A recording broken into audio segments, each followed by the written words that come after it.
So tonight for dinner, it's chopped cheese, also known as cheap steak. Stay tuned.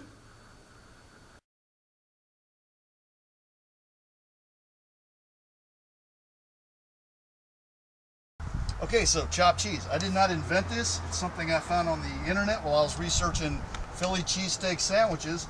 It's basically the same concept, only instead of sliced ribeye, you're using ground meat. Start out with a little bit of garlic infused olive oil.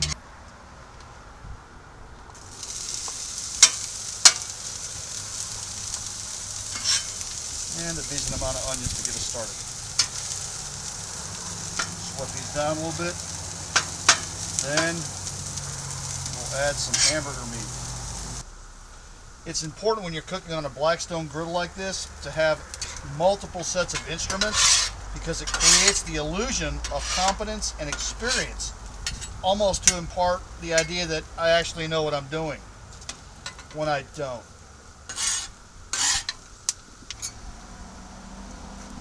And now it's time to add the ground meat. You got to just really abuse your ground meat. And again, it lends to that credence of competence, like I kind of know what I'm doing. Or maybe I learned all my mad skills at one of those hibachi steak grill houses or something, which I did, but it just, you know, it kind of looks like it.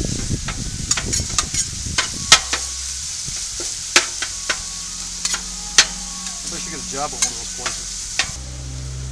Okay, so the hamburger meat's done. I expertly beat it to death for a second time since it kind of showed up dead. So the instructions, from what I can understand, is you mix the onions and the ground beef together first, like so.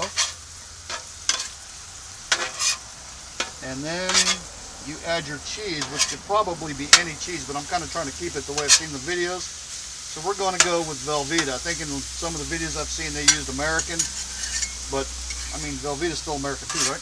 America. So, I'm going to put a steam lid on this, or a steam dome. So I want to make sure it fits inside the dome. So I have my Velveeta slices here. I just prefer them over American.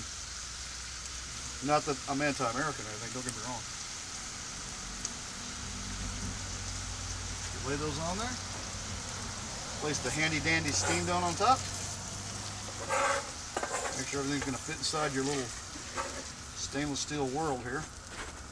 And then on low, let it steam for a few minutes. Melt that cheese. Then we'll beat it up a third time and we'll move inward. I'm feeling a little impatient tonight. I'm just going to kind of speed the melting process up by prematurely messing things around here.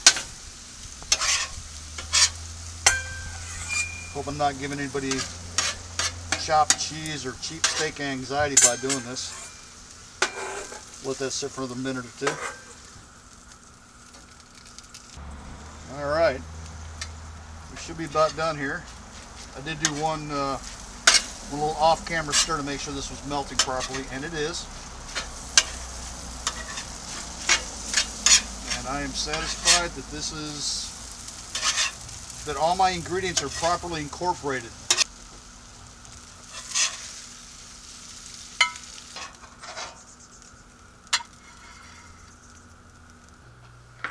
Alright, so traditionally it's either served on a hamburger bun or like a hoagie roll. I'm using low-carb tortillas because I need to eat low-carb tortillas, if you know what I mean.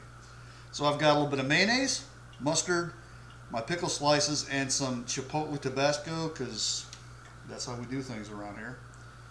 And here is our chopped cheese mixture, which really smells good. And I'm not just saying that because I made it and the camera's rolling. It really does smell good. It smells like a cheeseburger. Alright, so we'll fold this burrito style.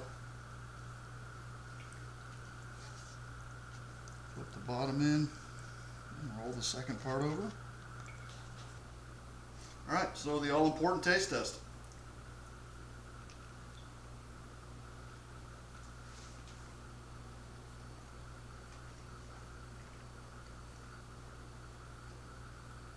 success.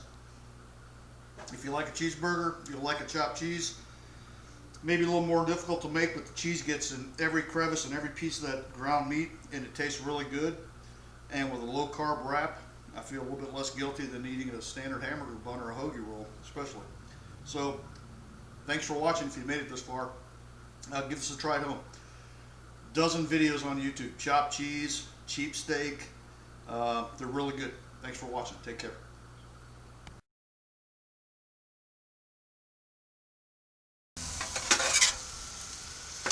See, I don't want to film this because it's noisy and annoying.